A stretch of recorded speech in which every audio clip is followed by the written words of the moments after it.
فیا ایھا الناس، جیسا کہ ارکان اسلام یعنی اسلام کے 5 ارکان ہیں، نماز، روزہ، زکوٰۃ اور اللہ کو ایک جاننا، محمد صلی اللہ علیہ وسلم کو رسول ماننا، اور ان 5 ارکان میں ایک حج بھی رکن ہے جو بہت انسان پر فرض ہے۔ جو شخص اپنے ذاتی خرچ کے علاوہ اتنی رقم رکھتا ہو کہ حج کو جا کر واپس آ سکے تو اس پر اپنی عمر میں ایک بار حج فرض ہے۔ حج کا ادا کرنا ایک مسلمان کے لیے روحانیت کی سکون کا باعث ہے۔ حضرت ابراہیم علیہ السلام کو اسلام میں ایک ایسے عظیم المرتبت پیغمبر کی حیثیت حاصل ہے جنہوں نے بت پرستی کا خاتمہ کر کے وحدانیت کا پرچم لہرایا۔ یہی ابراہیم علیہ السلام تھے جنہوں نے بیت اللہ یعنی کعبۃ اللہ کی تعمیر کی تھی، اور یہی کعبہ مسلمانوں کی عبادت کا مرکز کہلاتا ہے۔ دنیا بھر سے مسلمان کعبۃ اللہ کا طواف کرنے کے لیے تشریف لاتے ہیں، اس لیے ان کی خدمت کرنا اور کعبۃ اللہ کو آباد کرنے میں حضرت ابراہیم علیہ السلام، حضرت اسماعیل علیہ السلام اور بی بی ہاجرہ کا اہم کردار رہا ہے۔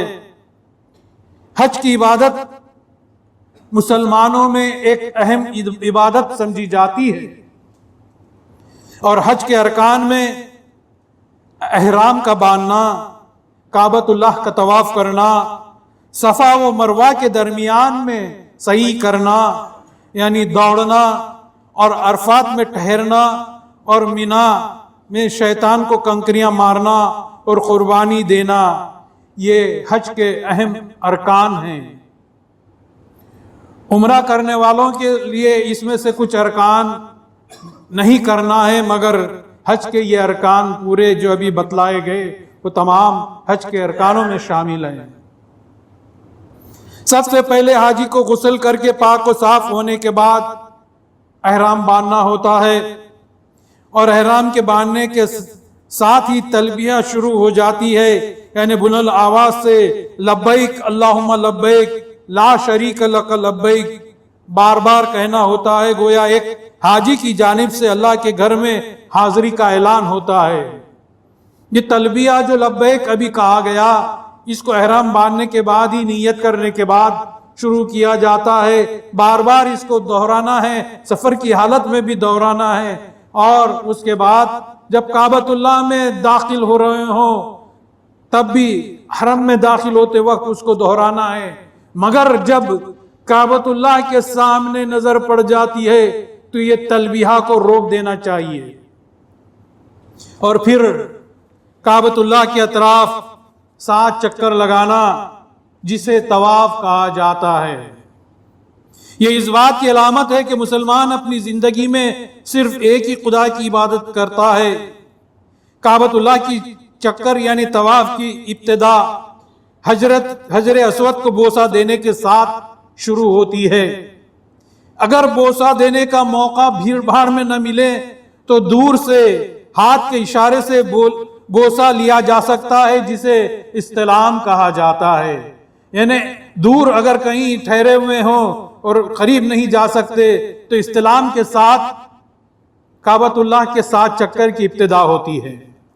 اور 7 چکر میں یہ بھی آپ کو بتاتا چلوں کہ بہت سے لوگ حاجی بڑے پریشان رہتے ہیں جو پہلی مرتبہ جاتے ہیں، ان کو یہ پریشانی ہوتی ہے کہ یہ کتنے ارکان ہم کیسے ادا کریں گے، اور طواف کے درمیان میں کیا کیا پڑھنا ہے، بڑے پریشانی رہتی ہے۔ مگر حج کا آسان طریقہ صحیح تو یہی ہے کہ آپ طواف کے درمیان میں جو کتابوں میں بتائی گئی بس وہ کتاب لے کر ٹھہر جاتے ہیں اور یاد کرتے رہتے ہیں، ذہن پریشان رہتا ہے، کوئی ضرورت نہیں کہ یہی دعائیں کی جائیں۔ طواف کے درمیان میں اپنی جانب سے جو بھی آپ دعا کریں گے وہ اللہ تعالیٰ اسے قبول کرے گا طواف کے چکر میں۔ اور اتنا ہی نہیں، صرف تیسرا کلمہ پڑھنے کے بعد، تیسرا کلمہ تو کس کو نہیں آتا، وہ تیسرے کلمے کی اہمیت ہے، اس کے بعد ذکر اللہ، اور اس کے بعد چکر کے درمیان میں اپنی جانب سے جو بھی اللہ کو آپ کو دعا کرنا ہے وہ دعا کر سکتے ہیں۔ ضروری نہیں کہ کتاب میں لکھی ہوئی دعائیں کریں گے تو ہی آپ کا طواف مکمل ہوگا۔ پھر اس کے بعد طواف ختم ہونے کے پاس 7 چکر آپ کو مقام ابراہیم پہ اگر جگہ ملے تو وہاں 2 رکعت نماز ادا کرنا ہے۔ اگر وہاں جگہ نہ ملے تو ضروری نہیں کہ وہیں 2 رکعت نماز پڑھی جائے، حرم میں کہیں بھی جگہ مل جائے 2 رکعت واجب الطواف کی نیت سے 2 رکعت نماز ادا کرنا ہے۔ اور اس کے بعد پھر تیاری کرنا ہے، زمزم پئیں۔ اس کے بعد پھر طواف کے چکر کے بعد آپ کو پھر صفا مروہ کی طرف رخ کرنا ہے۔ صفا مروہ قریب میں ہی کعبۃ اللہ کے قریب ہے، وہاں سے آپ کو صفا مروہ کی وہ پہاڑیاں نظر آئیں گی۔ پھر صفا مروہ پہاڑیوں کے درمیان دوڑ لگانا ہوتا ہے، جس کو صحیح کہا جاتا ہے۔ دوسرا رکن یہ صفا مروہ کے پہلے طواف، پھر اس کے بعد صفا مروہ کے چکر۔ یہ دراصل بی بی ہاجرہ کی وہ یاد تازہ کراتی ہے جس میں بی بی ہاجرہ نے اپنے شیرخوار بچے حضرت اسماعیل علیہ السلام کے لیے پانی کی تلاش میں صفا و مروہ پہاڑیوں کے درمیان چکر لگائے تھے۔ صفا مروہ کی صحیح پوری ہونے کے بعد 7 چکر پورے ہونے، 7 چکر میں بھی یہ ہے کہ کچھ حاجی اس غلط فہمی میں رہتے، صفا سے لے کر مروہ اور مروہ سے لے کر صفا اس کو 1 چکر گنتے ہیں۔ ایسا نہیں، بلکہ صفا سے مروہ 1 چکر گنا جائے گا، اور مروہ سے جو ہے صفا جائیں گے وہ دوسرا چکر گنا جائے گا۔ اس طرح سے جہاں پر بھی آپ کا 7واں چکر ختم ہو، اس چکر کے بعد آپ کو وہاں پر پھر آپ کو 2 رکعت نماز ادا کرنا ہے۔ اب حج کوئی مشکل کام نہیں ہے کہ بھئی ہم فلاں کیمپ میں نہیں گئے، ہم نے سیکھا نہیں، پتہ نہیں ہم کیسے حج ادا کریں گے۔ بہت آسان ہے حج، جیسا کہ پہلے بتایا گیا کہ طواف کے چکر میں آپ کی پریشانی آپ کو دور کر دی گئی، اس کے بعد کیا کرنا ہے وہ بھی پریشانی دور کر دی گئی۔ پھر اصل جو چیز ہے حج کے وہ ہے حاجیوں کے جو 8 دن ہوتے ہیں، اصل اس کو یاد رکھ لیجئے۔ 8ویں ذی الحجہ کو حج شروع ہوتا ہے۔ ہم کعبۃ اللہ سے 8ویں ذی الحجہ کو کہاں پر جانے کے لیے رخصت ہوتے ہیں؟ مینا کی طرف۔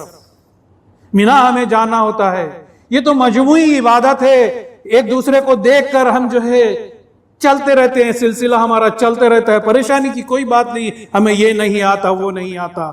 یہ مجموعی سارے لوگ جو ہے 8ویں ذی الحجہ کو مینا کی طرف جاتے ہوتے، ہمیں بھی جانا ہوتا ہے، کوئی دوسرا الگ سے رکن نہیں ہے ہمارے لیے۔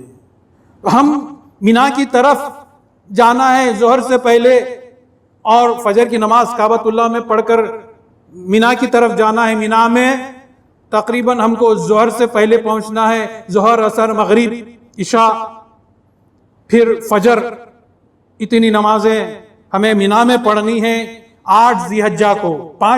5 دن کا آپ کو بتا رہا ہوں، اصل حج اتنا ہی ہے اور کچھ بھی نہیں ہے۔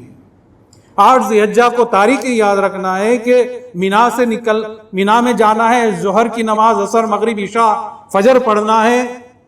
9 ذی الحجہ کو جو وہاں تاریخ ہوتی ہے 9 ذی الحجہ، بس اصل وہی عید کا دن ہوتا ہے، حج کا دن ہوتا ہے، معاف کرنا، وہی اصل حج کا دن ہے۔ 9 ذی الحجہ کو ہمیں عرفات کے میدان میں جانا ہوتا ہے، ظہر سے پہلے وہاں پہنچ جائیے۔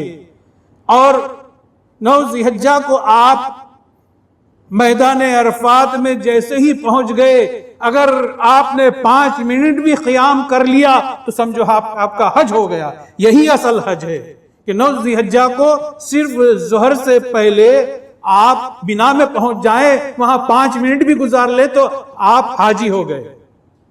بس یہی ہے، 9 ذی الحجہ کو آپ کو ظہر سے پہلے پہنچنا ہے، وہاں ظہر، عصر اور جو ہے یہ مغرب کی نماز سے پہلے آپ کو وہاں پر جو دعائیں کرنا ہے عرفات کے میدان میں، یہی حج ہے، اور یہی اصل عرفات کا میدان، یہی حج ہے۔ اس کے بعد مغروب آفتاب سے پہلے پہلے آپ کو پھر مزدلفہ روانہ ہونا ہے۔ مزدلفہ میں 9 ذی الحجہ کو دوسرے دن ہی آپ کو مزدلفہ جانا ہوتا ہے۔ وہاں پر آپ تقریباً عشاء سے پہلے مزدلفہ ایک بڑا میدان ہے، وہاں پر پہنچیں گے تو وہاں جو رات گزاری جاتی ہے 9 ذی الحجہ کی رات، مغرب اور عشاء ملا کر پڑھنا ہے۔ وہاں پر مغرب اور عشاء مزدلفہ میں ملا کر پڑھنا ہے، اور وہی پھر اس کو جو ہے وہ رات جو گزاری جاتی ہے شب قدر کا ثواب وہاں میں ملتا ہے۔ مزدلفہ میں پھر جیسے ہی سورج طلوع ہوا، رات بھر وہاں گزاری، کنکریاں ہم نے جمع کر لی، وہیں جمع کرنا ہے شیطان کو مارنے کے لیے۔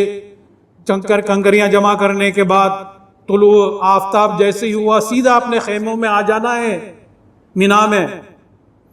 پھر 10 ذی الحجہ، یہ 10 ذی الحجہ ہے، پھر آپ کو 10 ذی الحجہ کو جیسے ہم یہاں پر عید کے دن کرتے ہیں ویسے اب 10 ذی الحجہ کو ہمیں کیا کرنا ہے، شیطان کو وہاں پر ہمیں کنکریاں مارنے جانا ہے، رمی کرنے جانا ہے۔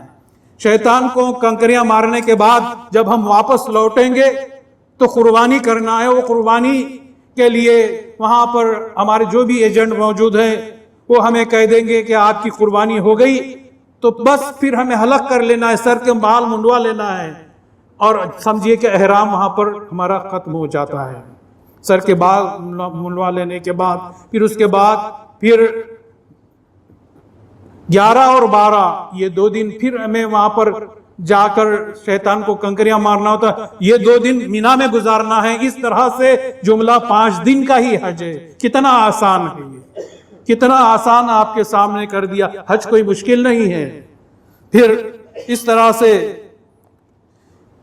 یہ جگہ وہ ہے کہ اس جگہ پر مسلمان کو یہ احساس ہوتا ہے کہ وہ اپنے خالق اللہ کریم کی جانب آگے بڑھ رہا ہے، جو رب انتہائی رحم کرنے والا، معاف کرنے والا اور محبت کرنے والا ہے۔ ان احساسات کے ساتھ عرفات کے میدان میں آپ گزاریے۔ چونکہ حج کسی بھی مسلمان کی زندگی میں اللہ کی شان اور بزرگی کی عطا اور بخشش کا ذریعہ ہے، اس لیے حج کے دوران اس کی کیفیت کچھ الگ ہی ہوتی ہے۔ عرفات کے میدان میں کسی بھی مسلمان کی زندگی میں اپنی ذات کو اللہ کے روبرو حاضر کرنے کا احساس ہوتا ہے، اور یہی وہ دن تھا کہ حضور صلی اللہ علیہ وسلم نے جبل رحمت نامی پہاڑ پر ٹھہر کر آخری حج کا خطبہ دیا تھا۔ آپ صلی اللہ علیہ وسلم نے فرمایا تھا کہ یہ دن، یہ مہینہ اور یہ جگہ مقدس ہے، شیطان ہر نفس میں موجود ہے اور تمہاری خطاؤں اور غلطیوں پر وہ خوش ہوتا ہے۔ تمہیں اپنی بیویوں پر حقوق ہے، اور کوئی چیز جب تک دوسرے کی ملکیت اور میراث ہے اس وقت تک اس پر تمہارا کوئی حق نہیں ہوتا، جب تک کہ وہ شخص وہ چیز تمہیں اپنی جانب سے نہ دے دے۔ میں نے اللہ کا پیام تم تک پہنچا دیا اور اللہ کی سنت تم تک پہنچا دی، اگر تم اس سے وابستہ رہو گے تو تم کبھی گمراہ نہ ہوگے۔ حضور صلی اللہ علیہ وسلم کا یہ آخری یہ خطبہ تھا۔ حج کے ارکان میں مینا میں شیطان کو کنکریاں مارنے کا عمل بھی حضرت ابراہیم علیہ السلام کی سنت ہے۔ شیطان نے جب حضرت ابراہیم علیہ السلام کو اسماعیل علیہ السلام کی قربانی دینے سے روکا، تب ابراہیم علیہ السلام نے کنکریاں ماری تھی۔ ان مقامات پر جہاں ابراہیم علیہ السلام کو شیطان دکھائی دیا تھا، اس کی نشانی کے طور پر حاجی شیطان کو کنکریاں مارتے ہیں۔ حاجی کا یہ عمل بھی برائیوں سے دور رہنے کی ہدایت دیتا ہے۔ حج کے ارکان ختم ہونے کے ساتھ ہی حاجی مینا میں قربانی دیتے ہیں، اور حضرت ابراہیم علیہ السلام اور اسماعیل علیہ السلام کی وہ یادگار ہے۔ قربانی اس بات کی علامت ہے کہ مسلمان اللہ کی راہ میں اپنی عزیز ترین اور پیاری چیز قربان کر سکتا ہے۔ یہ عمل اسلام کے جذبے کا اظہار ہے جو اللہ کے لیے اس کے دل میں پایا جاتا ہے۔ یہاں پر ایک بات کا ذکر کرنا بڑا خاص اور اہم ہوگا، جس پر بہت کم لوگ توجہ دیتے ہیں۔ وہ یہ ہے کہ حج کی ادائیگی اور سفر حج میں جو کچھ بھی روپیہ پیسہ خرچ ہو، وہ روپیہ پیسہ حلال ہو، حرام پیسے سے کیا ہوا حج قبول نہیں ہوتا۔ سیدنا ابو بکر صدیق رضی اللہ تعالیٰ عنہ نے ایک بات رسول صلی اللہ علیہ وسلم سے نقل کی ہے، آپ صلی اللہ علیہ وسلم نے فرمایا ہے کہ جب حاجی پاکیزہ مال لے کر حج کے لیے نکلتا ہے اور سواری پر قدم رکھ کر لبیک کہتا ہے تو آسمان سے پکارنے والا فرشتہ پکارتا ہے کہ تمہاری حاضری مبارک ہو، تمہارا توشہ حلال ہے اور تمہارا حج مقبول ہے۔ اسی طرح حرام مال لے کر یا وہاں سے کچھ لے کر آنے کی، دوسرا مال کہیں سے ہم بٹور کر لانے کی ہم اگر کوشش کرتے ہیں تو یہ ہم پر حرام ہو جاتا ہے۔ اور جو حاجی حج کو نکلتا ہے اور لبیک کہتا ہے تو آسمان سے پکارنے والا فرشتہ پکارتا ہے کہ تمہاری حاضری مردود، تمہارا حج غیر مقبول۔ اسی طرح سفر حج میں کعبۃ اللہ میں، مینا میں، عرفات میں، مزدلفہ میں، مدینہ منورہ میں جھوٹ اور غیبت سے پرہیز کرنا چاہیے۔ اور اگر کوئی حاجی یہاں بھی باز نہ آئے ایسے کاموں سے، ایسے شخص سے، اس وقت الگ ہو جاؤ جبکہ وہ جھوٹ بولنا اور غیبت کرنا نہ چھوڑے۔ اس کے علاوہ خاص بات یہ ہے کہ مینا میں جاتے ہیں، جاتے ہوئے راستے میں لبیک اور درود اور استغفار کثرت سے پڑھیں، ذکر اللہ بہت زیادہ کریں جو ہم پر فرض ہے مہدویوں پر، کیونکہ ایک مہدوی کو ذکر اللہ کے ذریعے فرض کے ادا کرنے کا اضافہ ثواب ملتا ہے، بہت زیادہ ثواب ملتا ہے بنسبت عام حاجیوں کے۔ اور کعبۃ اللہ کو جب بھی دیکھا جائے اس وقت اس منظر کو یاد کیا جائے کہ کعبۃ اللہ پر نظر پڑتے ہی یہ منظر کو یاد کیا جائے کہ مہدی موعود علیہ السلام کے طفیل میں حضرت بندگی میاں شاہ نظام رضی اللہ تعالیٰ عنہ نے اس مقدس جگہ پر کعبے کے ساتھ ساتھ کعبے والے کو بھی دیکھا تھا، یعنی اللہ کا دیدار کیا تھا۔ اور یہی وہ مقدس مقام ہے جہاں پر مہدی موعود علیہ السلام نے اپنے مہدی موعود ہونے کا پہلا دعویٰ کیا تھا۔ ہم نے بھی اے اللہ اس مہدی موعود کی سچے دل سے تصدیق کی ہے، وہاں پر تصدیق کے کلمات کو ہمیں ہر مہدوی کو دہرانا ہے کعبۃ اللہ میں یہ منظروں کو یاد کر کے، اور اے اللہ ہم ان پر ایمان لائے۔ سچے دل سے تصدیق کا مطلب یہ ہے کہ مہدی موعود علیہ السلام کے حکم کی خلاف ورزی ہم پھر نہیں کریں گے، آپ کی تعلیمات کا ہم انکار نہیں کریں گے، کیونکہ مہدی خلیفۃ اللہ کا حکم اللہ کے نبی صلی اللہ علیہ وسلم کا حکم ہے، اور اللہ کے نبی صلی اللہ علیہ وسلم کا حکم اللہ کا حکم کہلاتا ہے۔ ان باتوں کا خاص خیال رکھا جائے۔ اللہ سے دعا ہے کہ بطفیل رسول مہدی کو ایک سچا مسلمان اور مہدوی بن کر رہنے کی وہاں پر توفیق عطا فرمائے۔ حاجیوں کے طواف، زیارت، مینا، عرفات، مزدلفہ میں کی ہوئی عبادتوں کو اللہ قبول فرمائے، اور خلیفۃ اللہ مہدی موعود علیہ السلام نے اقتداء کے مسئلے پہ جن جن باتوں کو کرنے کا حکم دیا ہے اس کو کرنے کی توفیق عطا فرمائے، اور اقتداء کے معاملے میں جن باتوں سے روکا ہے وہاں پر بھی ہمیں اس سے رکنے کی توفیق عطا فرمائے، کیونکہ وہاں پر اللہ کعبۃ اللہ ہے، اللہ دیکھ رہا ہے کہ یہ خلیفۃ اللہ کی سچی طور پر پیروی کرتے ہیں یا نہیں۔ وہاں پر جانے کے بعد کثرت نہیں دیکھی جاتی اور وہ شور اور وہ ولولہ نہیں دیکھا جاتا، بلکہ ہماری تصدیق اللہ دیکھے گا۔ اس لیے اے اللہ تو ہمیں سچے دل سے وہاں پر مہدی موعود علیہ السلام کی اتباع کرنے کی توفیق عطا فرما، ہماری قربانیوں کو قبول فرما، آمین ثم آمین۔ بارک اللہ لنا ولکم فی القرآن العظیم ونفعنا وإیاکم بالآیات و ذکر الحکیم، انہ تعالی جواد ملک بر رؤوف رحیم۔